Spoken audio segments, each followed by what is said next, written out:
하나님께서 오늘 우리에게 주신 말씀은 사무엘하 14장 1절에서 33절까지 말씀인데요. 봉독은 19절에서 24절, 28절에서 33절까지만 하도록 하겠습니다. 한 절씩 교독하도록 하겠습니다.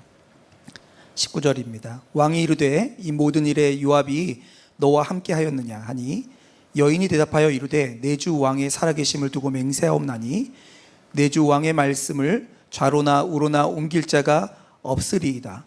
왕의 종 요압이 내게 명령하였고 그가 이 모든 말을 왕의 여종의 입에 넣어 주었사오니 이는 왕의 종 요압이 이 일의 형편을 바꾸려 하여 이렇게 함이니이다. 내 주 왕의 지혜는 하나님의 사자의 지혜와 같아서 땅에 있는 일을 다 아시나이다 하니라. 왕이 요압에게 이르되 내가 이 일을 허락하였으니 가서 청년 압살롬을 데려오라 하니라.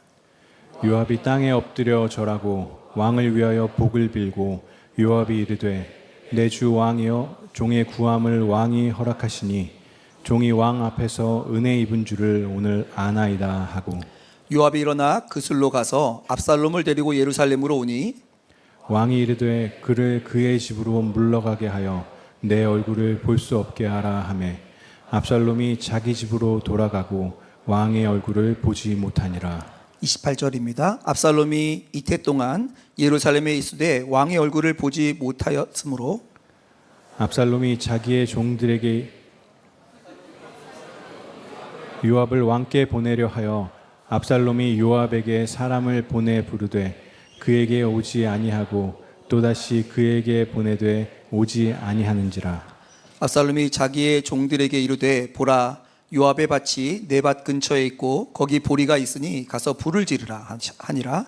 압살롬의 종들이 그 밭에 불을 질렀더니 요압이 일어나 압살롬의 집으로 가서 그에게 이르되 어찌하여 내 종들이 내 밭에 불을 질렀느냐 하니 압살롬이 요압에게 대답하되 내가 일찍이 사람을 내게 보내 너를 이리로 오라고 청한 것은 내가 너를 왕께 보내 아르게 하기를 어찌하여 내가 그술에서 돌아오게 되었나이까 이때까지 거기에 있는 것이 내게 나았으리이다 하려 함이로다. 이제는 내가 나로 하여금 왕의 얼굴을 볼 수 있게 하라. 내가 만일 죄가 있으면 왕이 나를 죽이시는 것이 옳으니라 하는지라. 요압이 왕께 나아가서 그에게 아뢰되 왕이 압살롬을 부르니 그가 왕께 나아가 그 앞에서 얼굴을 땅에 대어 그에게 절하매 왕이 압살롬과 입을 맞추니라. 아멘. 하나님의 말씀입니다. 다 함께 자리에 앉겠습니다. 우리는 지난주에 다윗 가문에 일어났던 굉장히 슬픈 일들을 함께 살펴보았습니다. 다윗 가문의 첫째 아들이 그의 이복 동생인 다말을 겁탈하는 사건이 있었고 이 겁탈하는 사건으로 말미암아 그 다말의 오빠였던 압살롬이 첫째 아들이었던 암논을 향해서 앙심을 품고 2년이 지난 다음에 그를 암살하는 일이 일어나게 되어집니다. 이 일로 말미암아 그 일에 연루된 모든 사람들이 불행에 빠지게 되었고 특별히 다윗은 첫째 아들을 잃어버리고 셋째 아들마저 외할아버지 집인 그술로 가서 거기에서 망명생활을 하게 되었다라는 것을 우리가 함께 살펴보았습니다. 그런데 지난 우리가 함께 살펴봤던 사무엘하 13장에는요 그 마지막이 어떻게 끝나냐면 이렇게 끝납니다. 38절에서 39절인데요 압살롬이 도망하여 그술로 가서 거기에 산지 3년이라 다윗 왕의 마음이 압살롬을 향하여 간절하니 암논은 이미 죽었으므로 왕이 위로를 받았음이더라. 이 말씀에서 우리가 좀 이렇게 정확하게 이해하기가 어려운 것 같은 표현이 있는데 왕이 위로를 받았음이더라 라는 말씀입니다. 이 말씀을 잘못 이해하면 왕이 이제 아들 죽은 거 괜찮아졌다 이렇게 이해하게 되던데 아주 정확한 의미는 왕이 그 범죄한 아들 압살롬을 향해서 마땅히 징계를 가하고 심판해야 된다 하는 마음이 수그러들었다 이렇게 이해하시는 게 더 정확할 것 같습니다. 세번역 성경은 이 일을 어떻게 해석했냐면 암논을 잃었을 때 받은 충격도 서서히 가라앉았다라고 번역하고 있습니다. 3년이라는 시간이 지났어요. 우리가 지난주 살펴봤던 그 비극적인 일이 일어난 지가 3년이 지나고 나니까요 왕의 마음이 천천히 그 뿌연 흙탕물이 가라앉는 것처럼 가라앉으며 자신의 첫째 아들 암논이 죽은 것에 대한 슬픔도 조금 가라앉았고, 자신이 첫째 아들을 죽였던 그 셋째 아들을 향한 원망과 답답함과 그 녀석을 향해서 혼내주고 싶은 마음도 가라앉았다라는 것이 오늘 성경의 이야기입니다. 그러면서 뭐가 올라오기 시작했냐면, 진짜 자기 셋째 아들이 멀리 가버리고 나니까 그리운 거죠. 범죄자인 건 범죄자인 거고 아들이 그리운 건 그리운 거잖아요. 그 아들을 향한 그리움이 점점점 올라오게 되었는데, 이때 이 압살롬을 향한 그리움을 가지고 있는 다윗의 마음을 눈치챈 사람이 있었습니다. 그것이 오늘 본문의 처음 1절에 등장하는 내용인데요, 그 눈치챈 사람이 바로 그의 장군이었던 요압입니다. 1절 말씀을 제가 읽겠습니다. 수르야의 아들 요압이 왕의 마음이 압살롬에게로 향하는 줄 알고, 요압은요 다윗의 마음이 지금 압살롬을 그리워하고 있다는 것을 눈치채고 꾀를 내기 시작합니다. 꾀를 내어서 다윗을 설득하기로 마음을 결정해요. 그런데 요압은 그 전에 이미 보아서 알고 있는 게 있었는데, 그게 뭐냐면 다윗이 어떻게 하면 마음이 잘 움직이는지를 보아서 알고 있었어요. 어떤 일이 있었죠? 바로 나단 선지자가 그 전에 바세바와 동침한 아주 마음이 딱딱해질 대로 딱딱해진 다윗의 마음을 어떻게 녹였는지를 봤어요. 방법이 뭐냐면 이야기를 들려주는 거예요. 근데 어떤 이야기를 들려주냐면 다윗이 들으면서 마음이 동할 만한 이야기를 들려주는 겁니다. 그러면서 그 이야기에 마음이 흠뻑 빠져들었을 때 그 이야기가 당신이에요, 이렇게 말했을 때 다윗이 마음이 확 바뀌는 걸 보게 되었거든요. 그래서 똑같은 방법을 쓰기로 요압이 결정합니다. 그래서 한 과부를 이제 고용하는 거죠. 똑똑하고 말 잘하는 과부를 고용해서 다윗 왕에게 가서 이야기를 들려주게 합니다. 이 과부에게는 두 아들이 있었는데, 이 두 아들이 남들이 없는 한적한 곳에 가서 싸움이 났어요. 그런데 한 아들이 다른 아들을 때려서 죽이게 됩니다.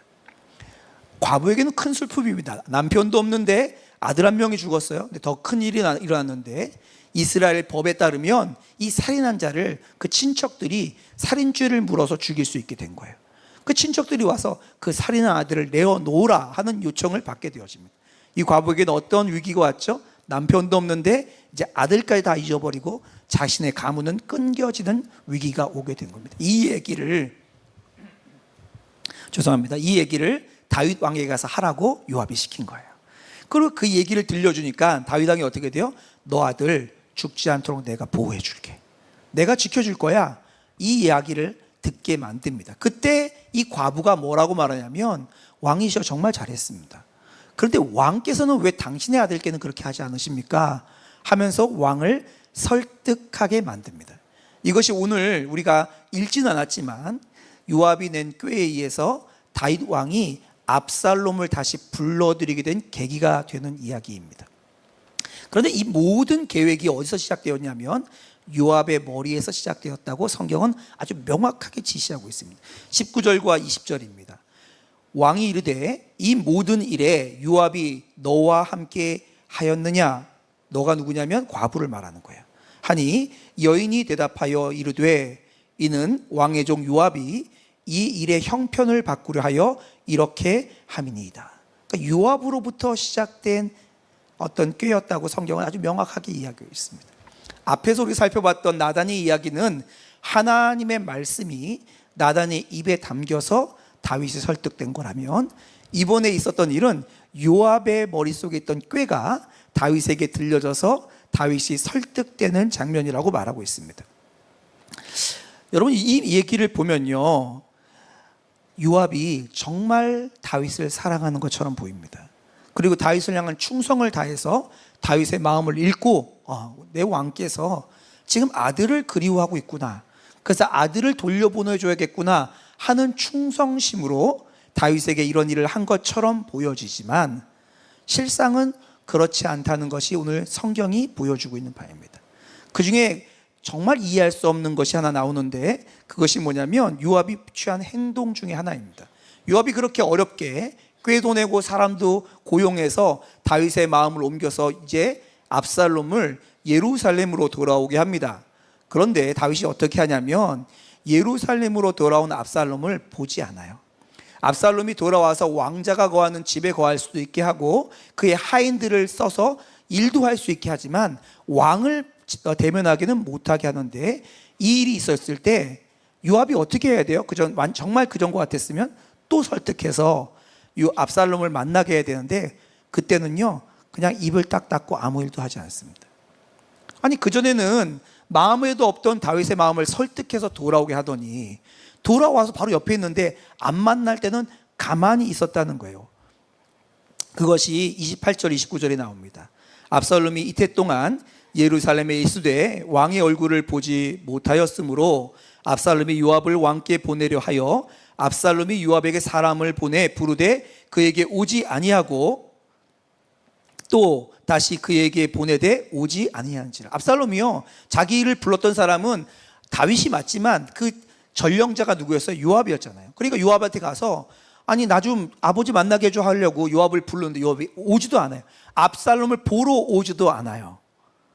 이상하지 않나요? 고전까지만 해도 압살롬을 찾아가서 부르기도 하고 다윗 왕을 설득했던 이 요압이 갑자기 다윗 왕이 안 본다고 하니까 압살롬을 만나지조차도 않습니다. 왜 그럴까요? 참 이상한 일처럼 보이지만 여기에는 요압의 의도가 숨겨져 있습니다. 요압의 의도는 왕을 향한 순수한 동기와 왕을 사랑하는 마음만이 아니었다는 거예요. 사실 압살롬은요 지금 어떤 지위에 있냐면 차기 왕권 후보자 중에 한 명입니다. 원래 차기 왕권 후보자 1순위가 누구였어요? 암논이었는데 지난주에 살펴봤던 건 암논은 죽어버렸습니다. 이 둘째 아들인데 둘째 아들 다니엘이 있는데 둘째 아들 다니엘은요 그 이름만 등장하지 성경에 한 번도 등장하지 않아요. 그 이야기는 아마 다니엘에게 무슨 일이 있었던 것만 같습니다. 그러면 이제 누가 왕권 주자예요? 세 번째 아들인데 그가 누구냐면 압살롬입니다. 근데 그도 이제 왕이 될 자격을 잃어버렸어요. 왜요? 타국으로 망명을 갔기 때문에 그렇습니다. 근데 만약 이때 어떤 정치인이 타국으로 망명 갔던 그 왕자를 돌아오게 해서 자기의 지위를 회복하게 한다면 이 일을 이룬 그 정치인은 얼마나 큰 입지를 얻게 될까요? 이거를 요압이 생각하고 있었던 거죠. 그래서 요압은요 만약에 자신이 압살롬을 돌아오게 한다면 자신의 미래에 보장된 자리가 있을 것이다 하는 그런 계획을 가지고 압살롬을 데리고 오는 일에 마음을 다했던 거죠. 근데 막상 데리고 보니까요 다윗이 어떻게 해요? 압살롬을 보지도 않아요. 그러니까 어떻게 해요? 더 이상 자기의 위험을 감수하면서까지 이 일을 추진할 이유가 없으니까 데려오고 나서 이 압살롬을 보러 가지도 않았던 것입니다. 요압은요 머리가 비상한 사람이었어요. 어떻게 하는 것이 자신의 미래를 보증하는 것인지를 팽팽 돌아가서 그것을 알게 됐죠. 적어도 두 가지 효과를 노렸던 거죠. 첫 번째, 만약에 압살롬이 미래의 왕이 된다면 자신은 압살롬을 왕으로 세울 수 있는 자리를 마련해 준 1등 공신이 될 것이며, 압살롬이 왕이 되지 못한다 할지라도 지금 현재 왕인 다윗의 마음에 근심이 있었는데 그 근심을 풀어줬으니까 왕에게 한 가지 빚을 안긴 그런 자신의 어떤 업적을 이루는 사람이 될 거다 하는 마음으로 압살롬을 불러왔던 것이죠. 이것이 요압이 가지고 있던 마음의 동기였습니다. 그러니까요 요압은 겉모습으로 보기는 어때요? 요압은 화해자입니다. 회복을 이룬 사람이에요. 아들과 아버지가 다시 회복할 수 있도록 중재자의 역할을 했던 사람이지만 실제 그의 마음의 동기는 자신의 입지를 더 견고하게 하는 것, 그것이 마음의 동기였습니다. 성경에 보면요 이 요압은 원래 다윗 왕을 향해서 충성스러운 사람이 아니었다고 말합니다.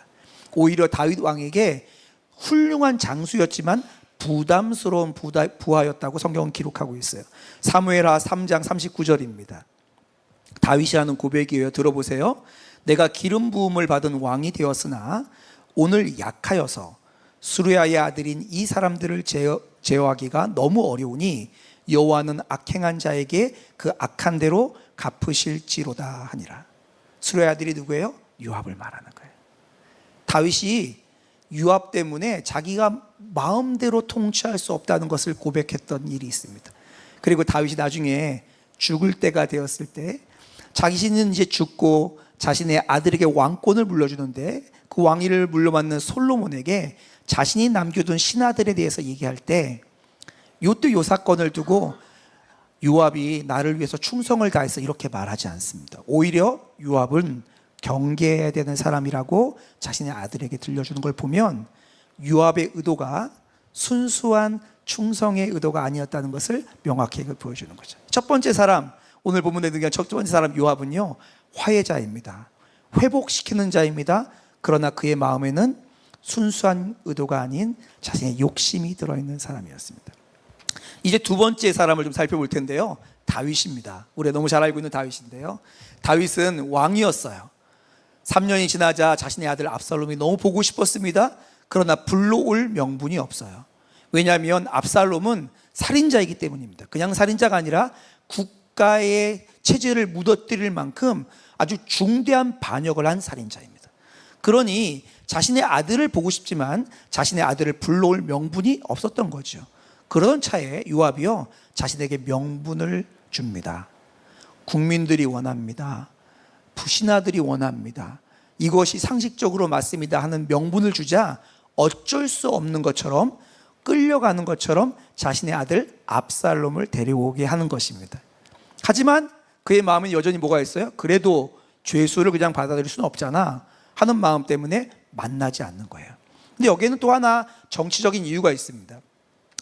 압살롬을 예루살렘으로 데려온 것은 사람들이 원하니까 가능하지만 만나지 않은 이유는 뭐냐?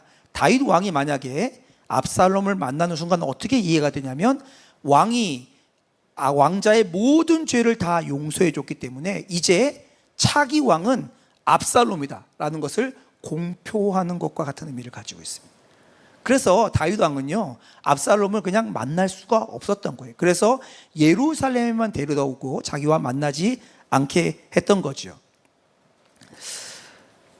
그래서 불러들였지만 대면하지 않게 된 것이죠. 23장 23절 24절이 그 얘기를 하고 있습니다. 요압이 일어나 그술로 가서 압살롬을 데리고 예루살렘으로 오니 왕이 이르되 그를 자기 집으로 물러가게 하여 내 얼굴을 볼 수 없게 하라 하매 압살롬이 자기 집으로 돌아가고 왕의 얼굴을 보지 못하니라. 그냥 얼굴 못 보겠다는 게 아니고요, 불러들이는 순간 차기 왕권 주자로 임명되는 거니까 그걸 못하게 한 거죠. 그렇게 압살롬을 보지 못하고 2년이 지난 다음에 요압이 찾아와서 또 보게 해달라고 요청합니다. 그러니까 다윗이 어떻게 해요? 그제서야 그의 마음을 그 요청 때문에 바꿔서 압살롬을 보게 되었다는 내용이 오늘 본문의 내용이에요. 그런데 여기 여러분 보세요. 이 다윗의 행한 행동들을 보면 오늘 다윗이 압살롬을 다시 불러들인 것도, 다시 압살롬을 다시 보게 된 것도 다 자신의 스스로의 의지의 선택이 아니라 어떻게 돼요? 누군가 주위에 있는 사람들의 권명과 주위에 있는 사람의 요청을 따라서 어쩔 수 없이 하는 것처럼 소극적으로 이 일들을 해나가게 되어집니다. 자신의 선택이 아니고 부탁으로 인해서 이루어진 것처럼 보여져요. 그래서 무려 5년이나 지나서 그술에서 3년, 그리고 예루살렘에서 2년, 그래서 5년이나 지나고 난 다음에 자신의 아들인 압살롬을 만나게 됩니다. 그 만나는 장면이 오늘 본문의 맨 마지막에 이렇게 기록되어 있습니다. 33절입니다.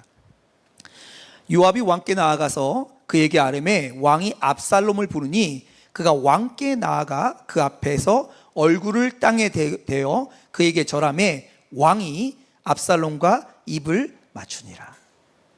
입 맞추는 것으로 끝이 나요, 오늘 본문은. 근데 여러분, 여기서 입 맞추는 게 무슨 의미인지 아십니까?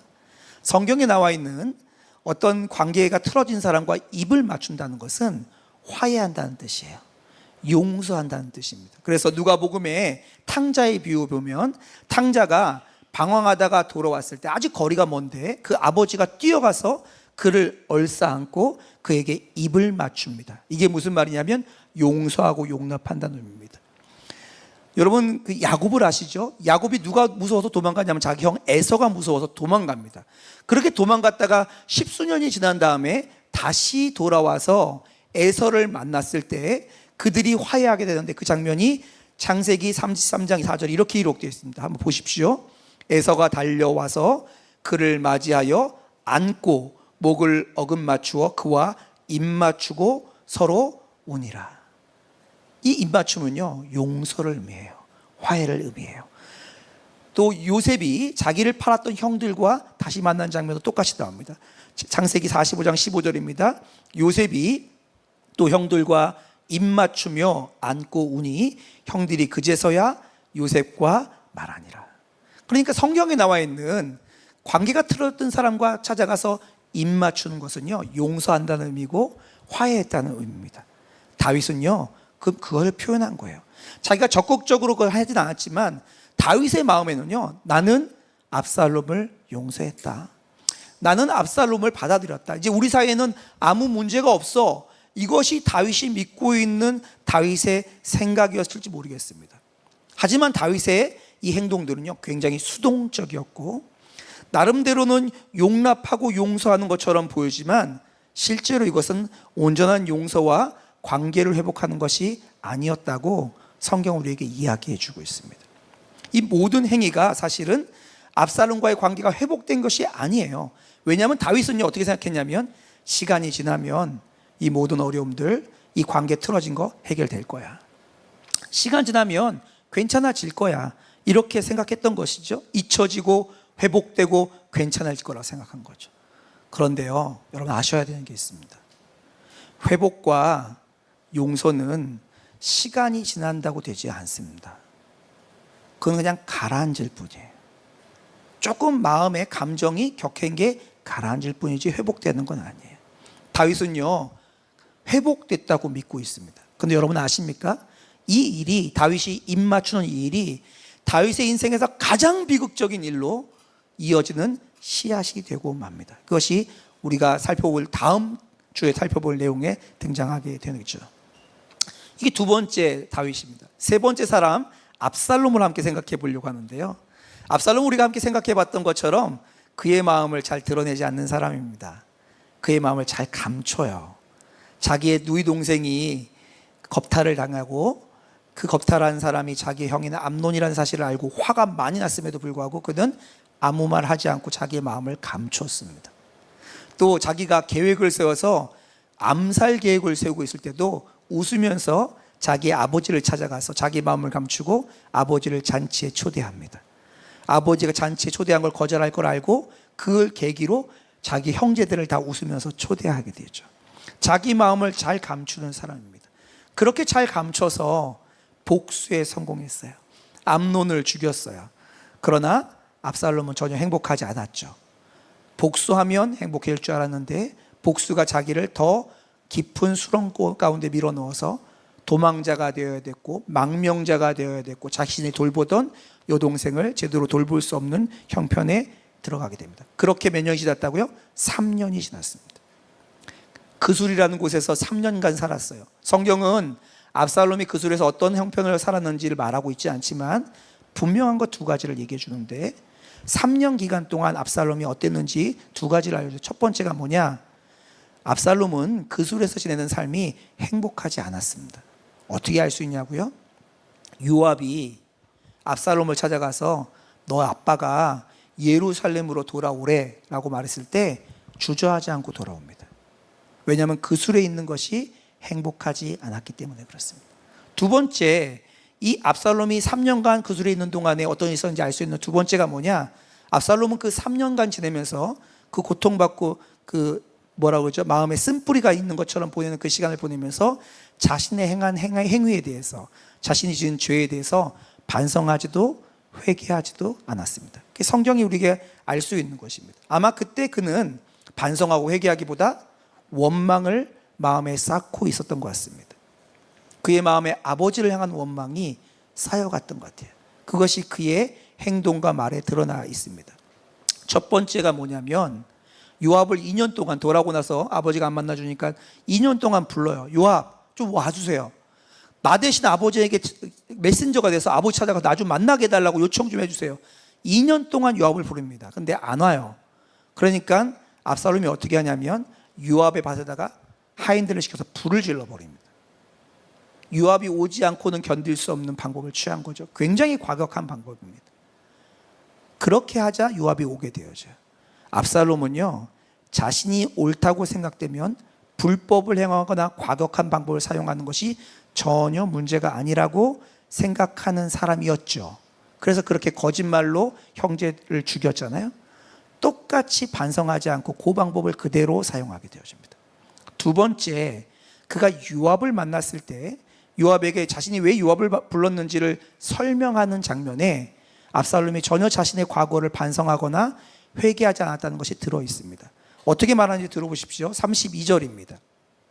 압살롬이 요압에게 대답하되 내가 일찍이 사람을 보내 너를 요압을 오라고 청한 것은 내가 너를 왕께 보내 아뢰게 하기를 어찌하여 내가 그 술에서 돌아오게 되었나이까? 이때까지 거기에 있는 것이 내게 나으리이다 하려 함이로다. 이제는 내가 나로 하여금 왕의 얼굴을 볼 수 있게 하라. 내가 만일 죄가 있으면 왕이 나를 죽이시는 것이 옳으니라 하는지라. 무슨 말이에요? 이제 가서 왕 아빠에게 가서 나 만나 달라고 해라. 차라리 죽는 게 낫다. 나는 억울하다. 내가 죄가 있으면 죽을지언정 이 말은 좀 해야겠다. 이게 요압을 향해서 압살롬이 한 요청입니다. 지금 무슨 얘기하고 있는 거예요? 자기에게는 죄가 없다는 거예요. 자기가 지었던 죄는 죄값 다 치렀다는 거예요. 어디에서? 그 술에서 3년 살았으면 끝난 거지. 내가 무슨 죄가 남았기로 내가 이런 대우를 받아야 돼? 라는 것이 압살롬의 태도이죠. 압살롬은요, 지난 3년 동안 자신의 과거에 대한 반성과 회개함이 전혀 없는 상태로 돌아왔던 거죠. 오늘 이야기가 그렇게 요압을 협박하듯이 해서 다윗을 만나는 장면입니다. 그래서 마지막 장면이 아까 전에 입맞춤으로 끝났다고 했잖아요. 제가 그 장면을 다시 한번 읽겠습니다. 33절입니다. 요압이 왕께 나아가서 그에게 아뢰매 왕이 압살롬을 부르니 그가 왕께 나아가 그 앞에서 얼굴을 땅에 대어 그에게 절하매 왕이 압살롬과 입을 맞추니라. 5년 동안 못 만났다가 아버지를 만났어요. 그리운 마음에 왕이 신하가 그걸 눈치챌 정도로 아들을 그리워했어요. 그리고 5년 만에 그 처참한 과정을 다 지나서 만났어요. 그 만난 장면에서 지금 압살롬이 어떤 태도를 보이고 있냐면 왕에게 나가 자기 아버지에 나가 얼굴을 땅에 대며 엎드립니다. 이것은 무슨 태도냐면 신하가 왕에게 보이는 극존칭의 태도예요. 마땅히 해야 되는 태도입니다. 그런데 압살롬은 신하가 아니에요. 아들이에요. 자기를 신하의 신분까지 낮추며 얼굴을 땅에 댑니다. 자기가 정말 왕 앞에 낮은 존재라고 인정하는 거죠. 그런데 한 가지 이상한 게 있어요. 그러고 나서 입을 맞추는데 뭐가 빠졌어요? 앞에 나왔던 것 중에 눈물을 흘리며 통곡하는 일이 없어요. 그냥 왕이 입을 맞추고 맙니다. 통곡하고 마음이 우는 것이 빠져 있어요. 왜냐하면 이것은 압살롬의 그저 연출에 불과하기 때문에 그렇습니다. 압살롬이 그의 마음을 숨기는 게 능한 자였는데 압살롬의 본질은 바뀌지 않았어요. 마치 처음에 자신의 누이를 겁탈한 그 암논을 향한 그 마음을 감췄던 것처럼 또 그 살인을 계획하고도 웃으면서 잔치에 초대했던 것처럼 똑같이 그의 얼굴을 땅에 대며 왕을 높이는 것처럼 보이지만 그의 마음에는 울음이 없습니다. 통곡함이 없습니다. 회개함이 없이 그저 표면적인 평화, 표면적인 회복을 압살롬이 연출하고 있는 것입니다. 오늘 본문에는요 3명의 화해자가 등장합니다. 3명의 회복을 말한 사람이 등장해요. 화해를 이루기 위해서 중재자가 되었던 요압, 그리고 아버지였던 다윗과 도망갔던 압살롬이 등장합니다. 그런데 오늘 본문을 읽어보면요 전혀 누구도 오늘 본문을 읽으면서 아 화해했구나, 회복됐구나를 생각할 수 없도록 성경은 이야기를 풀어가고 있습니다. 왜냐하면 오늘 본문에 등장하는 화해는 모두 위장된 가짜 회복과 화해였기 때문에 그렇습니다. 요압도 자신의 성공을 추구하면서 위장했고 다윗도 어쩔 수 없는 사람들의 푸시라고 하면서 화해했고 압살롬도 자신이 억울한 것을 다 숨기고 그냥 겉모습으로만 화해했습니다. 가짜 화해, 위장된 화해 가운데, 회복 가운데 이들이 다 서 있는 거예요. 그리고 이 일이 얼마나 비참한 결과를 맞이하는지는 다음 장으로 넘어가면 압살롬이 자기 아버지를 죽이려 하는 것으로 넘어가는 것을 보게 되어집니다. 저는 오늘 말씀을 묵상할 때 이 3명의 사람들을 통하여 우리의 관계 가운데도 그런 사람들이 있지 않는가?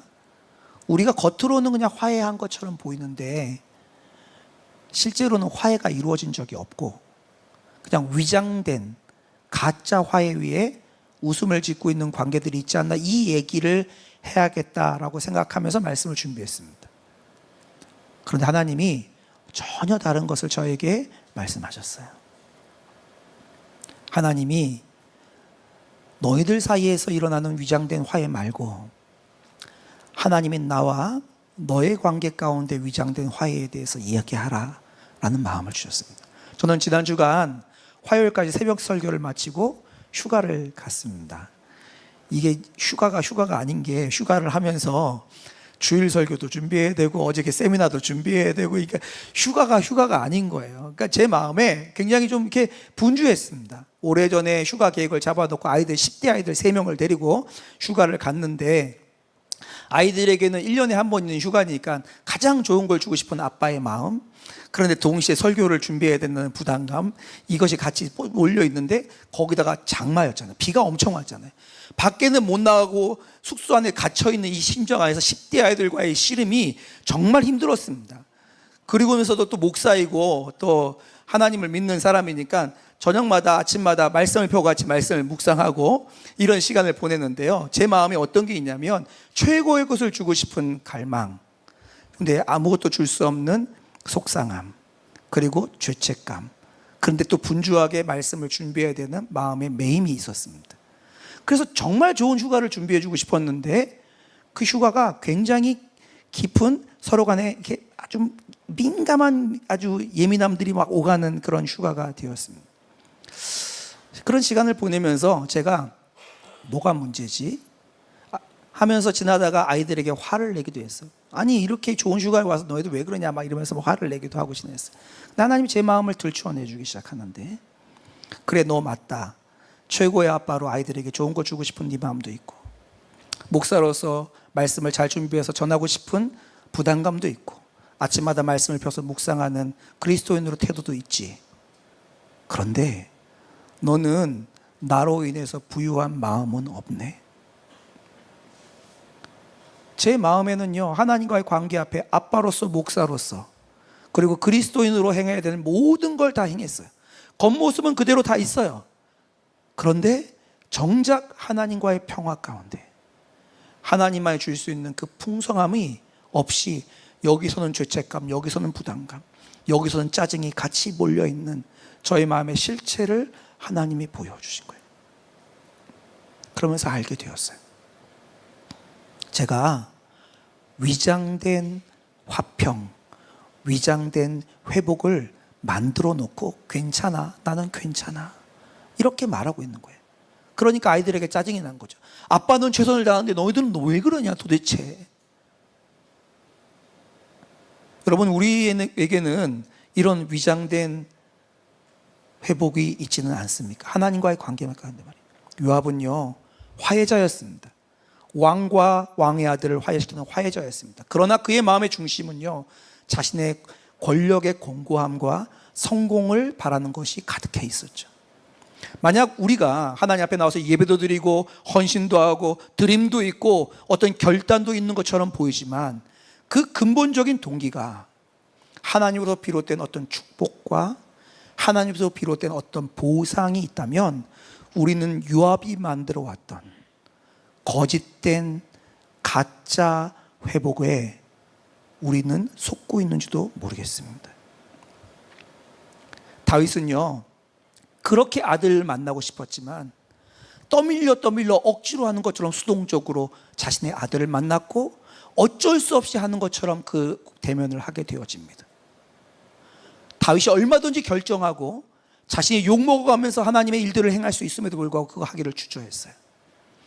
혹시 우리 가운데 하나님과의 관계 회복을 거절하는 건 아니에요. 친밀한 관계를 원하긴 해요. 하지만 내 스스로가 결단하여서, 내 스스로가 어떤 대가를 지불하고 결단을 들여서 하나님과 만나서 하나님과의 깊은 관계들을 만들어내는 것은 하지 않고, 누군가 나를 좀 찔러줬으면, 누군가 나를 설득해서 이끌어줘서 그래서 수련회 가자, 은혜 받아야지, 아니야 부흥회 가야지, 이번 말씀 기도에 와야지 하면서 억지로 수동적으로 가는 것 외에는 하나님을 찾는 것이 없었다면, 어쩌면 오늘 다윗이 보여주었던 나는 할 바 다 했어, 나는 내 아들에게 입 맞추고 용서했어 라고 하면서 소극적으로 수동적으로 움직였던 다윗의 위장된 화해가, 다윗의 위장된 그 회복이 우리의 삶의 모습일 수도 있다고 성경은 비춰주고 있습니다. 마지막으로 압살롬을 한번 생각해 볼까요? 그는 화해를 원하긴 했어요. 하지만 그 화해는요, 자신의 원한과 복수심과 억울함에 근거한 화해를 원했습니다. 그냥 화해되기를 원했던 것이 아니죠. 화해되는 것보다 훨씬 큰 마음이 있었는데, 그것이 뭐냐면 자기의 마음에 있는 복수와 원한의 칼을 품고 화해의 자리에 나갔던 것입니다. 그는 머리를 땅에 대긴 했지만 그의 마음을 땅에 댄 적이 없어요. 무릎을 꿇고 머리를 왕께 극존칭으로 쓰긴 했지만 그의 마음에는 한 번도 꿇어진 적이 없는, 그것이 오늘 압살롬의 모습이었죠. 하나님 앞에 나와서 예배도 드리고 결단도 하고 말씀 함께도 하고 동행일기도 써요. 그런데 마음에 압살롬이 그 원한을 품고 있던 것처럼 마음에 여전히 죄를 품고 있고, 여전히 하나님 앞에서는 같이 갈 수 없는 것들이 마음속에 채워진 채로 하나님 앞에 나와서, 나는 머리를 숙였으니까, 내가 손을 들고 찬양하고 내가 드린 헌신의 시간들이 있고 내가 어떤 직분을 가지고 있으니까 나는 하나님과 괜찮아 라고 말하는 압살롬의 위장된 화해가 우리 가운데 있지는 않으십니까? 하나님은 오늘 말씀을 통해서 우리를 비춰서, 거울로 비춰서 보여주고 있는 거예요. 하나님은 우리를 그렇게 하면 망한다, 근데 그렇게 하면 너희들 내가 벌할 수밖에 없어 라고 말하고 싶은 게 아니에요. 이 말씀을 묵상하며 기도할 때 하나님 저에게 주셨던 마음은, 나는 진짜 원한다, 나는 참된 회복을 경험한 자만이 누리게 되는 기쁨, 참된 하나님과의 만족과 회복 가운데 들어간 자만이 누리게 되는 평강, 그걸 내가 너에게 주길 원하는데 너는 언제까지 분주함 가운데, 네가 가진 욕심 가운데, 한편으로 붙잡고 있는 죄 가운데 위장된 화해로 하나님과 괜찮다고 말하는 대로 살아갈 거냐? 이것이 하나님께서 오늘 말씀을 묵상할 때 제 마음을 때리셨던 마음입니다. 그렇게 휴가 자리에서 마음에 씨름하다가 금요성령 집회에 돌아왔는데요, 금요성령 집회 박리바 사모님 말씀을 통해서 제 마음을 하나님 비춰주시는데 통곡하며 울었습니다. 내 마음에 하나님은 없는 채 하나님으로부터 비롯된 여러 가지 일들만 가득 쌓여서 마치 그것이 괜찮은 것 마냥, 내가 그냥 그거 하면 하나님이 나를 인정해 주신 것 마냥 살아왔던 저의 삶이 낱낱이 빛 가운데 드러나니까 하나님께 통곡하지 않을 수가 없고. 여러분은 괜찮으십니까? 여러분 하나님과 관계가 괜찮으십니까? 이 여름을 보내면서 여러분 정말 하나님 앞에 주저없이 나갈 수 있는 그 마음이 여러분 가운데 회복되어 있습니까? 난 이것도 하고 저것도 했으니까 괜찮아, 이런 외형적인 것 말고 정말 하나님께서 내가 너를 정말 인정한다, 너가 내가 가지고 났던 그 마음이 내가 찾던 마음이 하는 그 마음이 여러분 가운데는 있으십니까? 오늘 그 마음을 회복하기 원하시는 하나님 앞에 여러분의 마음을 드리시기 바랍니다. 여러분께 초청합니다. 하나님이 여러분을 초청하고 있는 거예요. 위장된 화해와 회복에서 돌이켜 진정한 화해와 회복으로 돌아오라고 주님께서 여러분을 초청하십니다. 오늘이, 지금 이 시간이 그 고백의 시작점 되시기를 주님의 이름으로 축복합니다.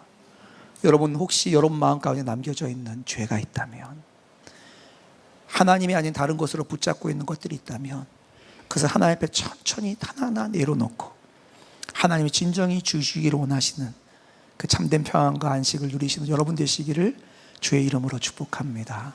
시간 함께 기도하면 좋겠습니다.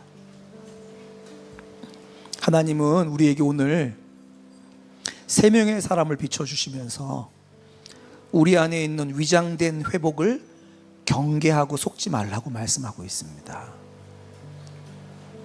혹시 우리 스스로를 속이면서 그 위장된 회복 앞에 나는 괜찮아라고 말한 것이 있다면 오늘 하나님 말씀 앞에 돌아갔으면 좋겠습니다. 이렇게 기도할까요?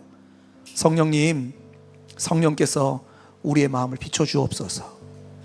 우리 안에 감춰진 빈곤함과 결핍이 무엇인지를 깨닫게 해주십시오. 하나님, 위장된 회복이 있다면 하나님 그 위장된 것을 비춰서 깨닫게 해주십시오. 주님과의 진정한 회복이 없이는 절대로 만날 수도 없고 경험할 수도 없는 그 참된 평안, 참된 기쁨, 하나님 회복할 수 있도록 도와주십시오. 하나님, 제 마음에 다시 한번 왕 되어주시고 위로자 되어주시고 피난처 되어주시고 하나님 피할 바위가 되어주시며 높은 산성이 되어주옵소서.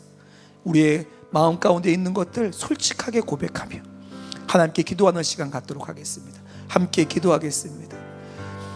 아버지 하나님, 아버지 하나님 앞에 나와서 하나님 앞에 나와서 고백한 우리의 고백을 받아주시기를 기도하고 소망합니다. 아버지 하나님, 하나님 우리 안에 위장된 것들이 너무나도 많습니다. 괜찮다고 말하며 위장하는 것들이 하나님이 찾으신 것이 아님에도 불구하고 마치 그 형식과 형태를 가지고 있다고 괜찮다고 말하는 것이 너무나도 많습니다. 하나님, 이것을 비춰주소서. 우리의 마음을 비춰주소서. 성령께서 비추어 주셔서 우리 마음 가운데 감추어진 하나님으로부터 비롯되지 않는 모든 위장된 회복으로부터 하나님 돌이키게 하여 주시고 참된 회복과 참된 사귐의 은혜가 우리 가운데 회복될 수 있도록 은혜를 도와여 주시기를 기도하고 소망합니다. 하나님 아버지, 하나님 아버지, 하나님의 마음을 갖게 하여 주소서. 하나님의 마음 앞에 우리의 마음이 회복되게 하여 주옵소서. 참된 회개가 일어나게 하여 주시고 주님이 싫다고 하는 것을 버리며 하나님 찾으시는 것을 우리 마음 가운데 품어 주님 앞에 나가는 은혜가 우리 가운데 일어날 수 있도록 은혜를 도와여 주옵소서.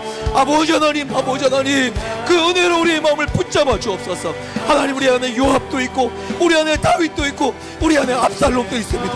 하나님 아버지, 하나님 아버지, 이것을 돌이키며 하나님 우리에게 보이시는 거울을 따라서 하나님이 찾으시는 그 거울을 나가서 참된 회개로 돌이켜 하나님 찾으시는 참된 위로와 참된 기쁨과 참된 평안을 누려갈 수 있도록 하나님 축복하여 주옵소서. 이 여름이 하나님 주님과 그 완전한 회복을 누리며 하나님 말로는 표현할 수 없고 세상을 알 수 없는 하나님 주님과의 평안을 누리는 시간 될 수 있도록 주장하시고 역사하여 주옵소서. 하나님, 우리 지체들의 아버지 기도에 응답하여 주시며 하나님 기도의 가운데 찾아가셔서 그들의 마음을 닦아주시고 위로하여 주옵소서.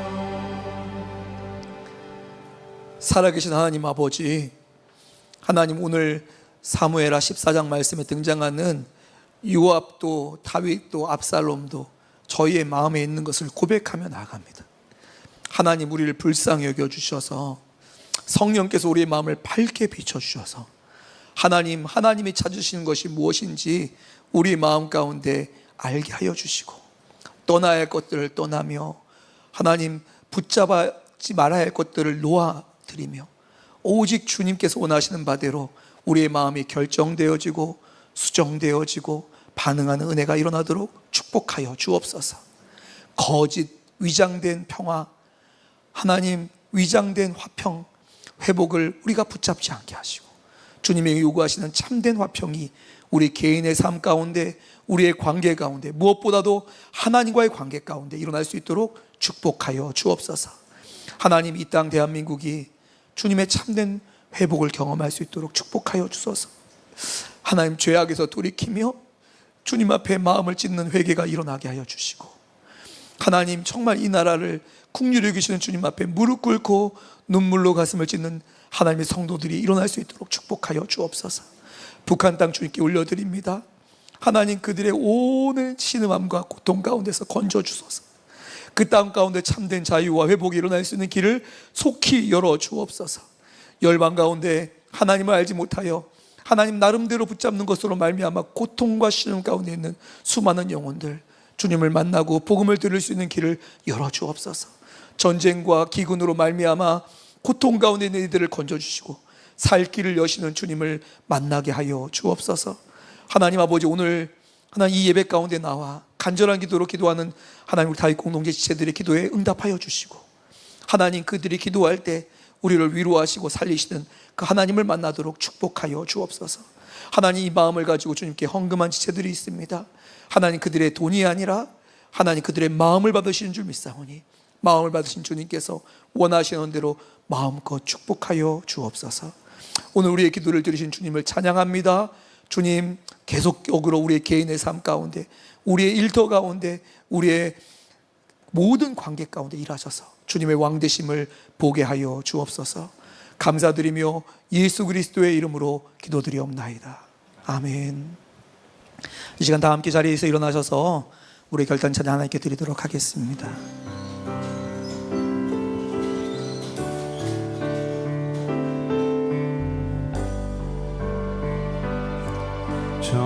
정결한 마음 주시옵소서.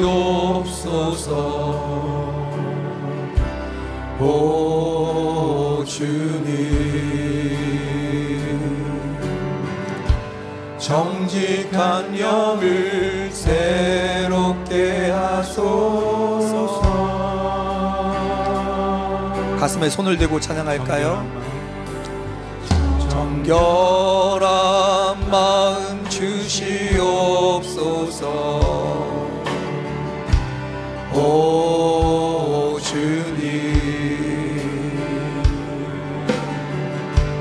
정직한 영을 새롭게 하소서.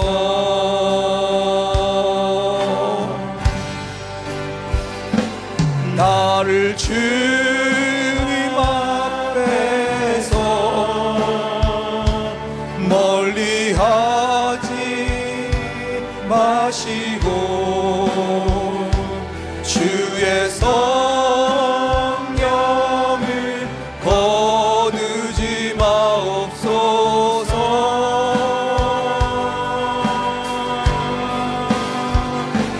그 구원의 기쁨 다시 회복시키시고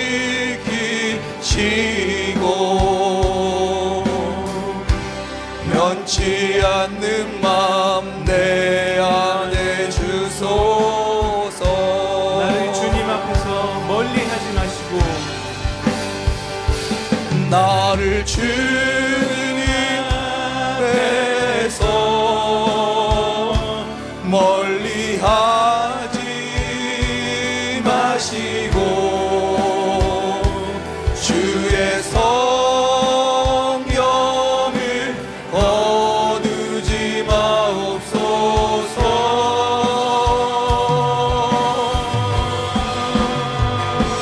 그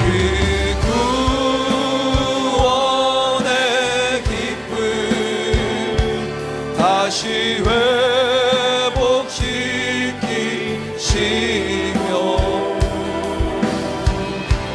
변치 않는 마음 내 안에 주소서.